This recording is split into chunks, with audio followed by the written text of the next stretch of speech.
Delighted you could make it, delighted for the diversity of people who are here, from students to faculty to staff to senior administrators. And we are also very pleased that we've been able to secure ASL interpreters for the session. And the session is being recorded so that we can share it with a broader community who may not be able to join us either this afternoon or tonight. I'm going to go through a lot of information, and I've asked my new colleagues in the front rows who are low vision to alert me if there is something that is unclear because I have inadequately described it. So I know that they may stop me cold to ask for clarification. I am delighted to be here.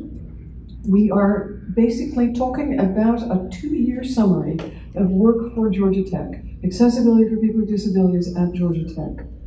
Who are we? I have the privilege of running an organization based in Boston that is nearing its 40th birthday called the Institute for Human-Centered Design. We are an international education and design nonprofit based in Boston, dedicated to enhancing the experience of people of all ages and abilities through excellence in design.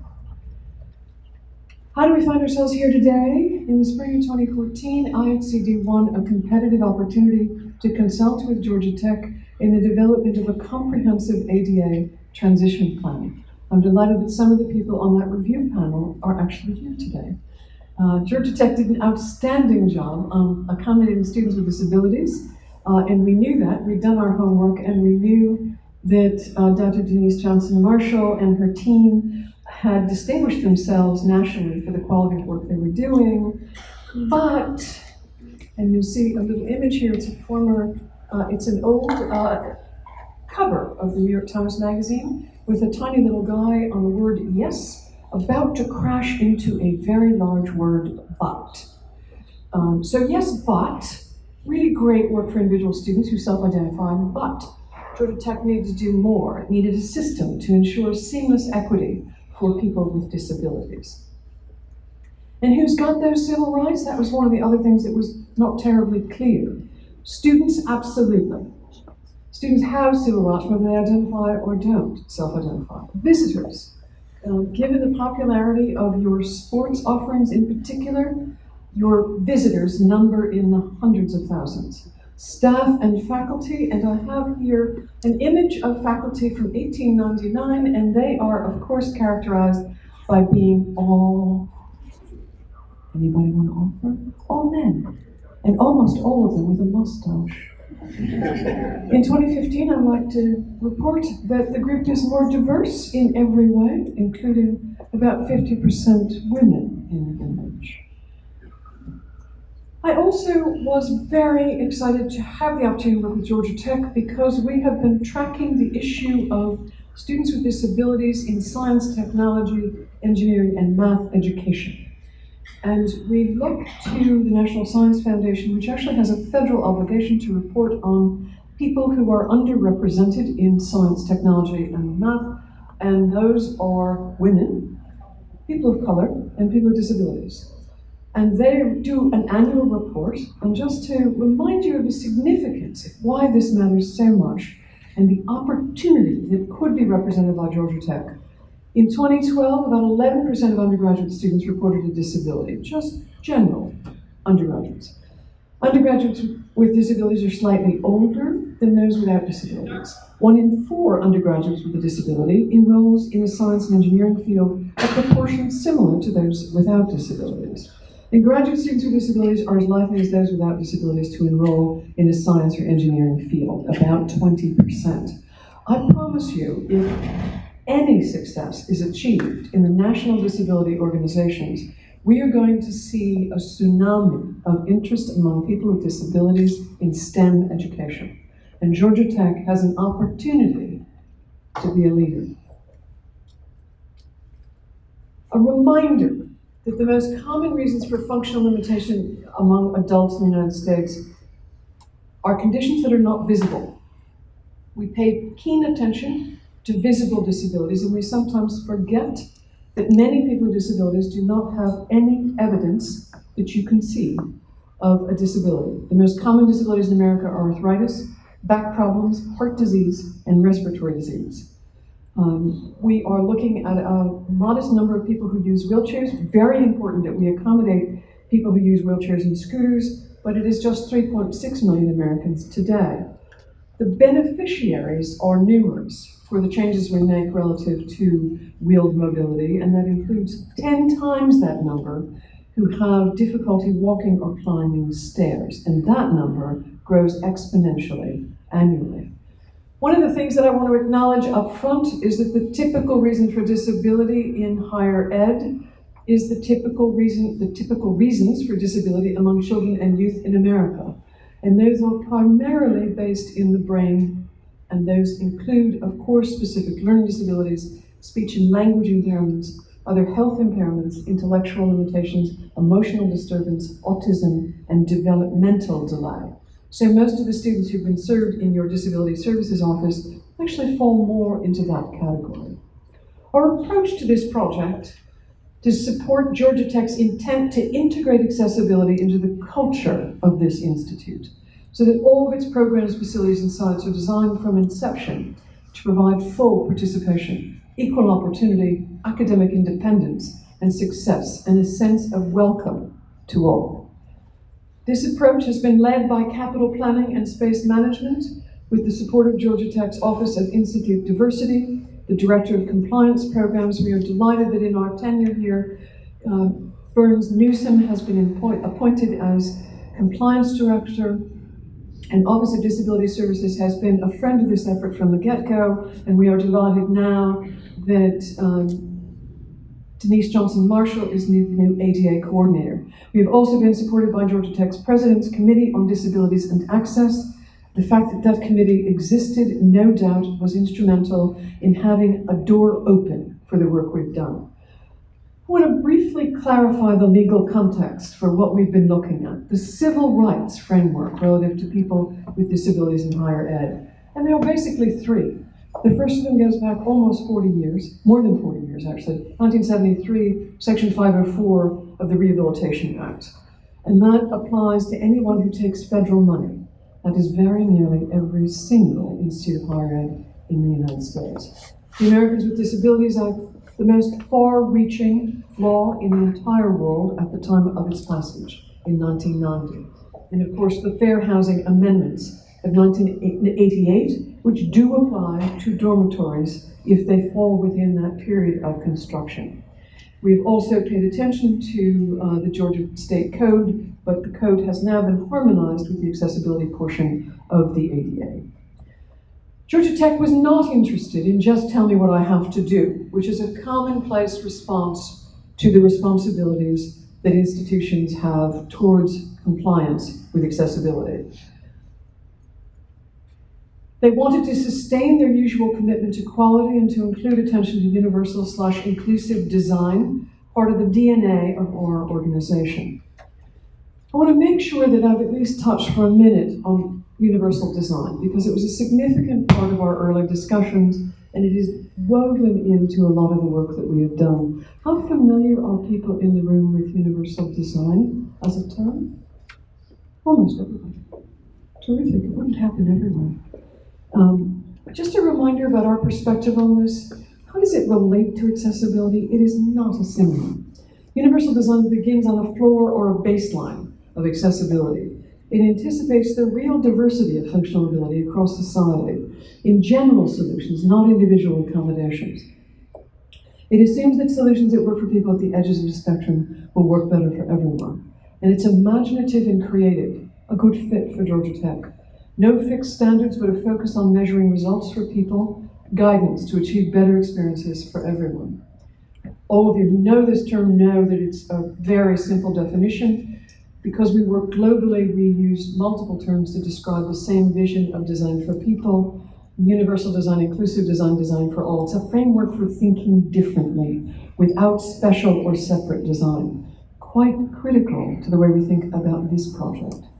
The principles of universal design are 7, and they are just principles of good design: equitable, flexible, simple and intuitive use, perceptible information, tolerance for error, low physical effort, and size and space for approach and use.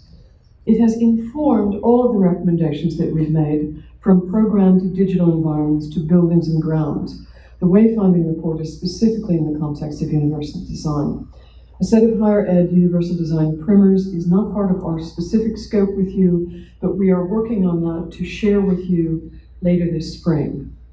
We have been reinventing how we think about what's useful in a primer today designed for higher ed because of the growing demand for learning spaces to be far more flexible and varied than the idea of the classroom and the lecture hall.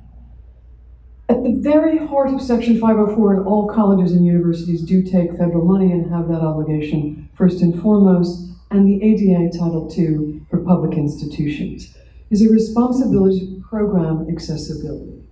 All programs, services, activities, and benefits offered must be available equally to people with disabilities.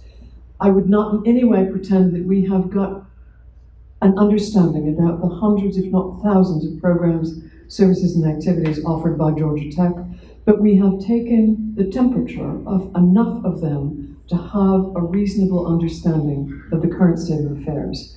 The goal of the law is a goal of integrated setting, that it is not adequate to provide a program over there for them. And that is an overarching concern as we move towards the implementation of all of this data and all of these recommendations. The method of program accessibility is to create an infrastructure of policies and procedures that support program accessibility. This is a shared vision that we are talking about here today, that leaders in this institution have already begun to talk about the practical implication of how program accessibility will become an infrastructure at Georgia Tech. Effective communication is another baseline responsibility all the way back from 504 and in ADA. And God knows effective communication has been reinvented in the 25 years since the ADA. People who have vision, hearing, or speech disabilities use different ways to communicate. We have to ensure that communication with people with these disabilities is equally effective as communication with people without disabilities, and provide auxiliary aids and services when needed to communicate effectively with people who have communication disabilities. We have to consider the nature, length, complexity, and context of the communication and the person's normal methods of communication. For public institutions, that deference to the individual is part of the expectation upon you. A reminder to Georgia Tech that we aren't just talking about students. We're talking about faculty and staff, and I've taken a look around, and I think some of your faculty and staff are over 40. Do you think that's a possibility? A reminder about effective communication, we are looking at enormous numbers that are growing significantly every year. There are over 17 million people over 40 with chronic vision impairments that cannot be corrected with glasses or contact lenses. Hearing, an even bigger number, 26.7 million Americans, 50 or over, with hearing loss. Less than 15% of them even own a hearing aid, let alone use it. Effective communication is a critical part of an inclusive environment. Administrative requirements, these are essentially the same in ADA as they were in 504, and there's still a lot of work to be done. Here at Georgia Tech, you have moved at incredible speed. So the self-evaluation of existing conditions is what we have done for you over the last 2 years. It generates the data for a transition plan. It is a phased planning and budgeting document detailing corrective action toward greater accessibility. You have designated a responsible employee for compliance with 504 and ADA, and you have grievance procedures that I think will be beefed up and continue modification of policies and procedures. What we have done with a team of 18 people is dig into learning about Georgia Tech now, today, in order to help frame a more inclusive future. Programs, services, and activities, we have generated a set of reports, very detailed reports, and those are available to you. They're available in accessible formats on a public website that I will give you at the end. Representatives, we have done a representative sample of all of your programs. We have looked at policies and procedures. And we are going to continue to work with Georgia Tech, at least in the beginning stages of building that capacity here. Digital program, including websites and distance learning, has been a part of our work for you. And again, there are thousands of websites. We have focused on those websites that are critical to someone considering application and for someone to take advantage of core programming. We've also looked at a sample distance learning site. On your facilities, we have looked at the 7 categorical facilities, over 11 million square feet, and we have provided illustrated catalogs, summary reports, prioritized recommendations, and order of magnitude cost estimations of about what it will cost you to fix the critical issues. Design review of library innovations. Your mega library has been undergoing significant renovations, as you all know, and we did design review of that project rather than a review of a building that would not stay the same. We have reviewed something called the Yellow Book, which most of you probably don't know. It is a guide for those doing work with Georgia Tech in the built environment, with recommendations for compliance, additions, and changes to that document. It gets attached to contracts. We have also provided an extensive analysis of signage. Signage is a core of an accessible environment, and it is a difficult thing to get right. Georgia Tech has a lot of work to do, and I'm afraid quite a bit of money to spend in order to have signage that offers predictability and reliability as you make your way across campus in every way.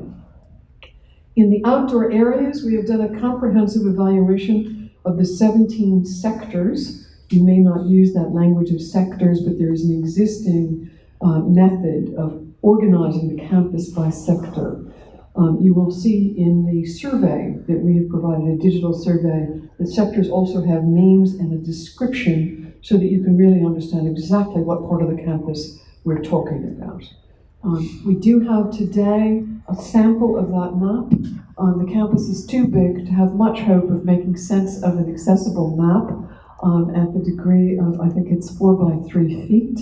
But at least for those of you that can see clearly, you get a little bit of a sense of the legend and how it's organized, what it will tell you. We have also done an accessible parking study and an accessible transportation analysis. I have here, just on the program accessibility, a couple of examples of the products we've delivered. One is an assessment of the current accessibility of your programs, and one is really guidance for creating inclusive programs. Very detailed in both cases. Our analysis of programs, what we have learned is that Georgia Tech had ad hoc policies and procedures with an assumption that we will do whatever it takes to make things work.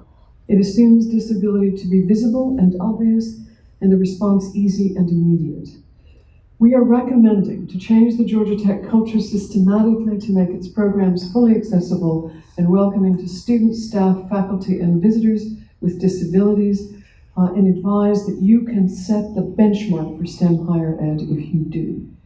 But it will require shifting attitudes of the administration, the faculty, and staff from we do the right thing intuitively to we set our policies, practices, and procedures to do the right thing in the right way and anticipate diversity of ability. Within the context of programs, we have looked at websites and distance learning. I'm happy to tell you that there is a great deal of work to be done.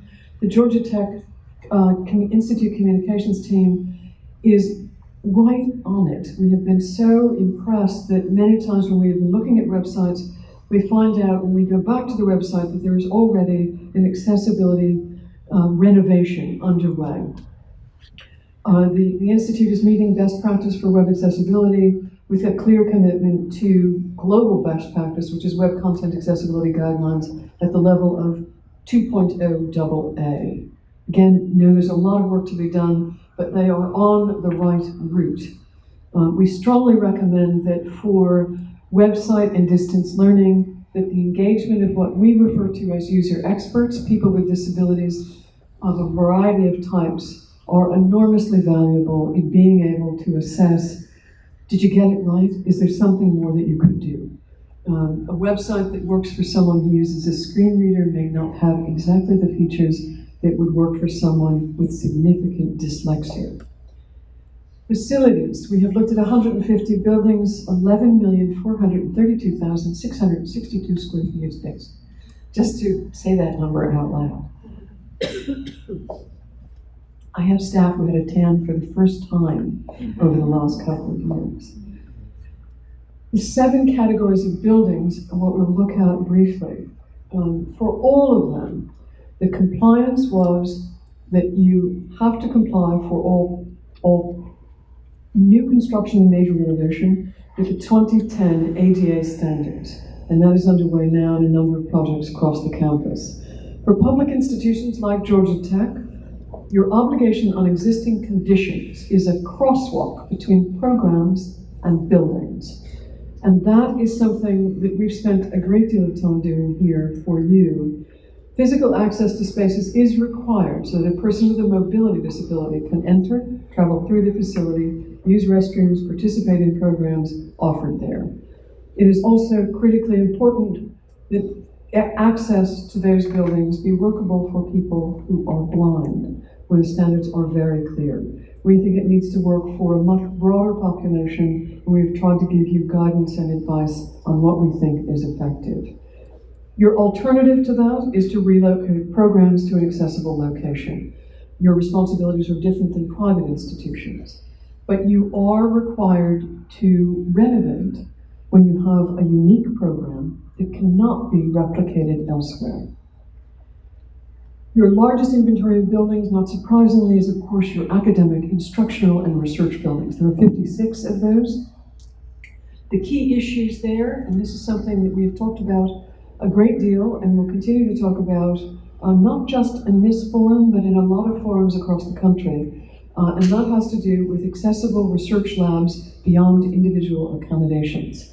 And this is a hot national topic, not in any way unique to Georgia Tech. Many people believe that only individual accommodations are needed, and we are hoping to explore this with some support from the National Science Foundation to look at not only accessibility under the law, but what would it take to actually make inclusive labs that would welcome anyone with any functional issue across the spectrum from physical to sensory to brain-based to pursue advanced degrees in STEM education.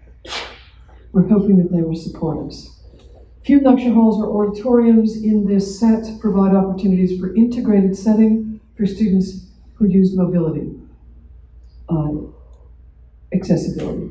7 new elevators are recommended in this set. It's a large set with 56 buildings. We've recommended 3 small, limited use, limited access elevators for small buildings of 2 stories that have unique programs that can't be accessed today. We're recommending in a small project that many of you probably don't even know about, the Paul Heffernan House, is quite a treasure of a small program, very important for people interested in architecture, make the unique in design, make the unique programs there accessible to all. Academic support, just 8 buildings.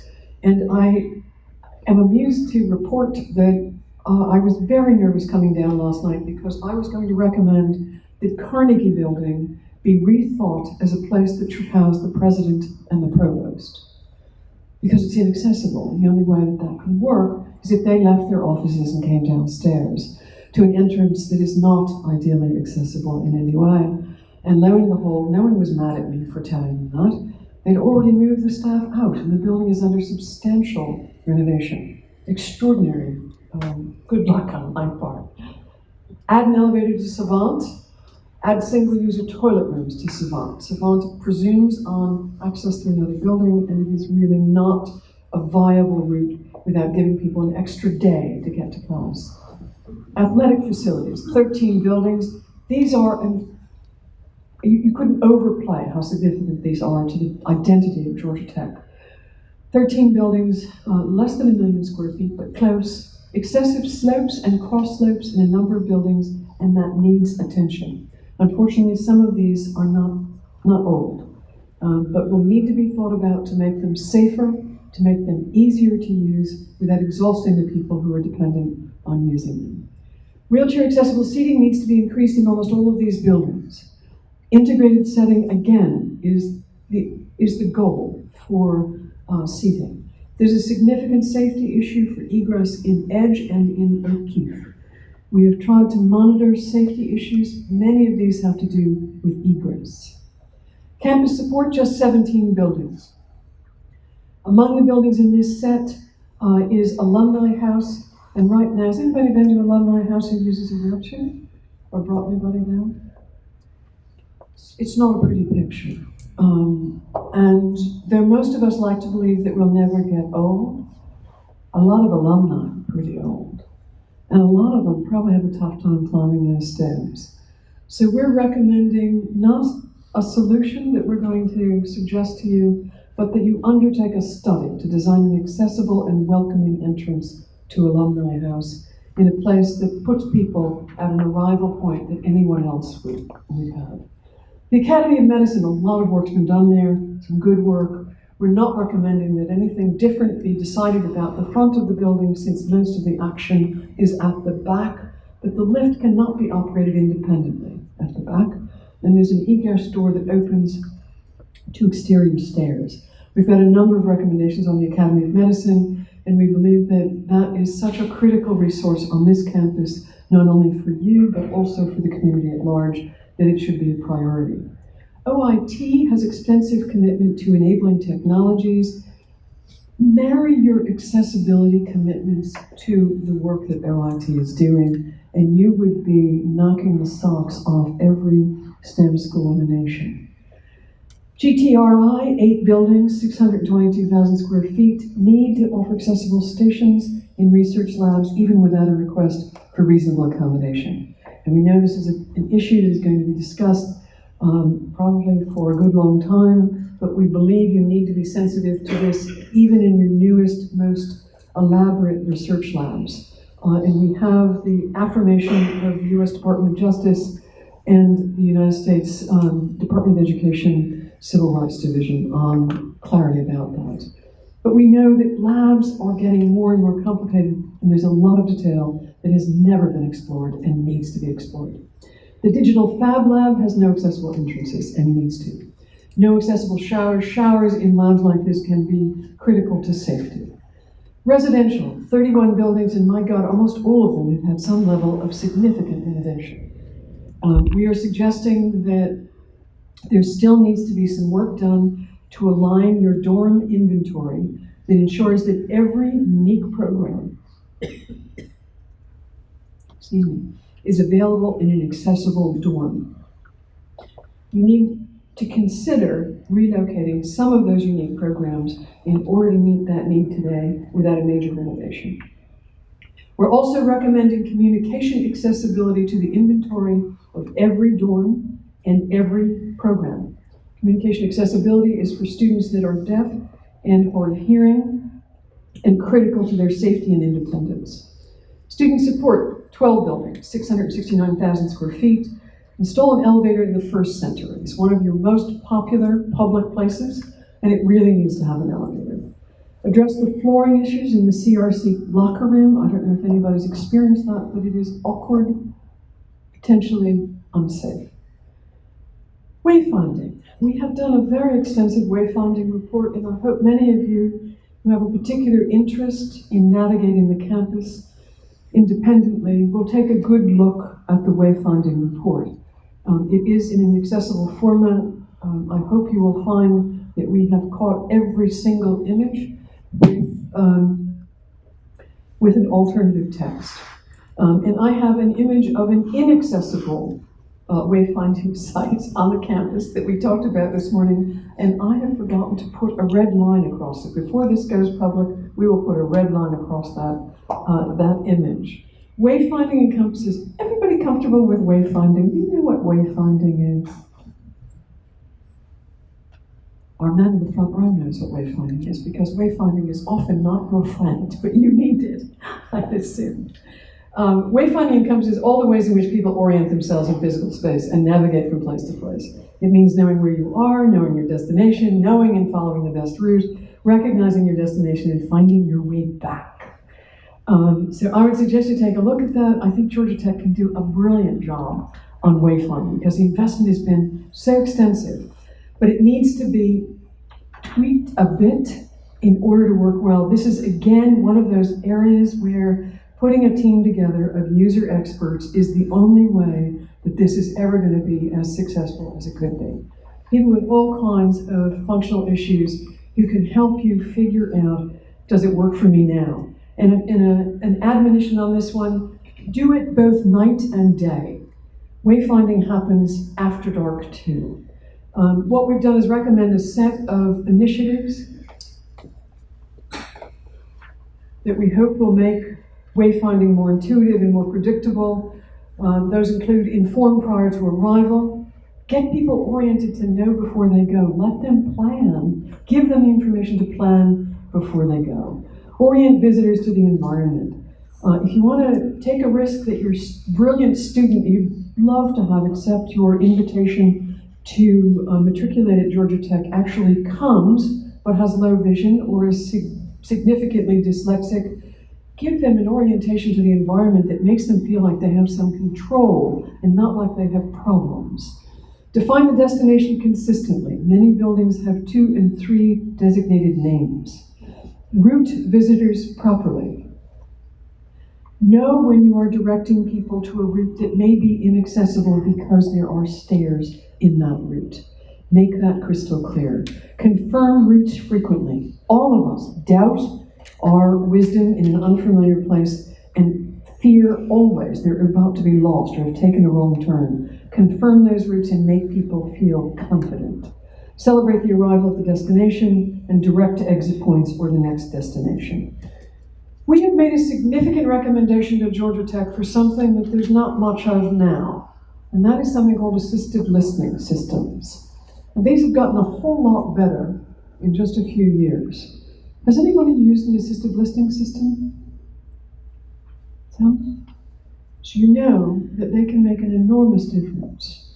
We are recommending that they occur in any place that there is amplified sound, that they be available, commonly available, ideally not having to go to a main desk to get them, at least in the largest rooms. We have also recommended that the Bobby Dodd Stadium have assistive listening systems. And for the first time, that's actually feasible. The Bobby Dodd could now have assistive listening because assistive listening has now reached a point it can span 3,000 feet. McCamish Pavilion, as the location of your commencement annually, is such a terrific place to make it easy for people who are hard of hearing, whether they use hearing aids, have a cochlear implant, or just need a boost to get that opportunity. Outdoor areas. This is the typical map of Georgia Tech that breaks your campus into manageable bits that probably aren't familiar to much of anybody. And this is the map that we have done for you. This is done by our landscape architect. This is in digital formats. There are 17 of these. It is very difficult to make these maps accessible to people who are completely blind. We hope we are close, if not there, for people who have low vision and can expand the size of the map. We are hoping to have a digital version of the map, but that is in progress and I cannot give you a date when that will be available. What we can give is a narrative that describes the sections and the impediments that we have identified to see if you have questions or wish to point out something we've missed. Excuse me. Priority issues in the outdoor areas, excessive cross slopes at driveway locations, excessive cross slopes at paths, excessive running slopes at ramp locations, excessive running slopes at curb and sidewalk locations, correcting surface level changes at paths. About 20% of those we think can be ground down very inexpensively. Correcting surface level changes at paths, 80% of the total require more complex correction. Correcting inadequate detectable warnings, there's little bumps at the edges of a change, especially when you are about to approach traffic or a point of danger. Correcting excessive curb ramp flares There are 7 of those, correcting excessively narrow pedestrian paths. These are repairs, not terribly costly. Correcting excessively narrow pedestrian paths, these are more complicated. There are 7 of these. We believe they need to be demolished and replaced. There are 4 little images here that show the 4 things that we hope that as many of you as possible will weigh in on the survey. And there's 4 little cartoon figures. These are actually from the Federal Highway Department. One shows a fellow in a wheelchair tilting to the side for excessive cross slopes. One shows a woman probably about to fall out of her chair, excessive running slopes. Another fellow in a chair who is about to hit a tree root bump that has broken up the sidewalk, abrupt surface changes, an inadequate detectable warning from a fellow with a white cane hitting a detectable warning that is missing. Parking. I live in a city where parking is a nightmare, so most of us just don't bother. Still seems pretty popular at Georgia Tech. We believe that program access via easy-to-access parking is required in addition to individual accommodations. So tie that notion of program access to where that parking is located. The ADA stipulates the scoping of percentage for accessible spaces, and we have provided a detailed guide for making that happen. Recommendations to expand accessibility in parking, in surface parking, in parking decks, and allowance. We've also suggested an allowance for curb ramp and any work needed on accessible routes to parking. Transportation. You have such a diverse transportation system, much of it with accessibility features. We believe that the accessibility of information about transportation is absolutely critical. Websites need much more information about what to expect, about where to wait, about what kind of transportation this is. Easy to be able to plan a trip only if you have that digital access. All of the forms for transportation have to be accessible. All of the apps for transportation, all of the contact information on who do I call when this goes terribly wrong have to be accessible. Train all staff on accessibility on a routine basis and test them. Our staff found repeatedly that people did not actually know how to operate lifts, and too seldom announced stops. Provide equitable access to transportation options in the off hours when transportation services are provided to others. It's been my experience that people with disabilities are as inclined to buy groceries and go to parties and go out at night and sometimes stay out too late as anybody else. And that is actually something that needs to be provided equitably. We have built an online survey for you to comment on priorities for the ADA transition plan. It opens today, and it will be available till June 1st. We know this is a very busy time of year, but we really hope that as many of you as possible will take the time to at least weigh in on what you care about most. Nobody's going to fill out the whole thing, and we know that. Anything you put in will be registered. As long as you get to the end of the page and hit next, you've got it. It's accessible and it's completely confidential. We have no idea who you are and have no interest in that. If you wish to self-identify, there is a set of questions up front, but you can skip it and go on to what you care about. You can also access these full reports from the ADA Transition Plan, and I think, Anne, will these be available through June 1st? Yes. And these, I have the URL here. These are all fully accessible reports. The one issue we have a problem with one report in terms of accessibility, and that is the parking report, which has a set of maps and charts that are tables and will not be accessible. We can walk people through those if they're interested in the parking. Last points, and I appreciate your patience in listening for a long time. Georgia Tech has the potential to lead the nation on accessible and inclusive STEM higher education. I have never encountered a public institution in America that was as rigorous in its attention to quality in its built environment and in its commitment to move from planning to implementation. I promise you, your history on that generic front is extraordinary. And you could clean up as the go-to place in STEM education for people with disabilities. You could be distinguished worldwide as the only place to go for someone who is serious about a career. And I think it is in your hands to do that now. So much rests on the new ADA coordinator and ensuring that Denise Johnson-Marshall, Dr. Johnson-Marshall, has the capacity and authority to lead. You couldn't be luckier to have an ADA coordinator with the expertise of Dr. Johnson-Marshall. But I've noticed over time that she has no clone. And as far as I know, there's only one of her. And in order to take this massive amount of data, Denise, I haven't actually counted how many pages, but I fear it might be in the thousands. The only way Denise becomes the successful implementer of so much of this and the hub of expertise for all the people who want to get this right is if she has a staff that she can count on, because they're as terrific and competent as she is. And I have to tell you, at the end of this 2-year process, there is no better client than a smart and demanding one. It doesn't mean that a project like this is easy, but Georgia Tech has proven to be a terrific client for us. We thank you for the opportunity.